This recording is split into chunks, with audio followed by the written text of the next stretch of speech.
A young Iraqi priest who was martyred 10 years ago for refusing to convert to Islam has become a symbol of perseverance for Christians in the war-torn country.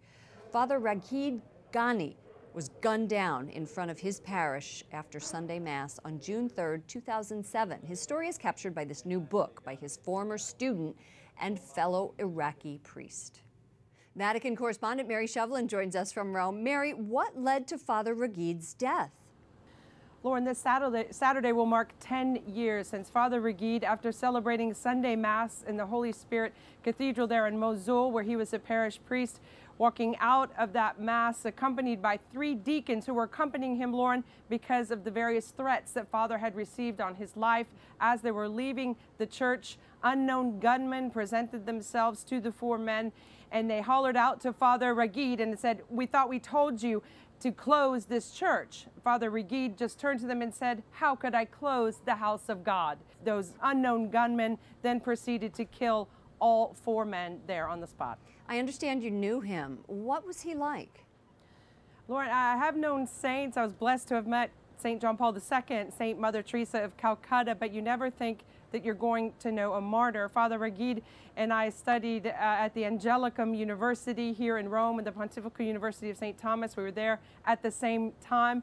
I didn't know him that well, but we all knew him, of course. We knew him for his profound joy, a true joy, Lauren. It was no surprise that he wanted to go home to Iraq as soon as he could after his studies. It was no surprise as well that he endured as long as he did, that daily martyrdom, the 5 years of threats and persecutions that he had to endure before that final martyrdom 10 years ago.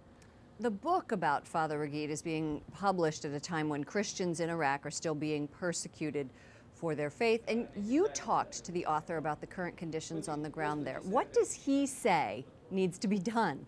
Lauren, Father Reboir Baza, who wrote this book, is really reflecting on the situation in his own country right now in light of Father Ragheed's story.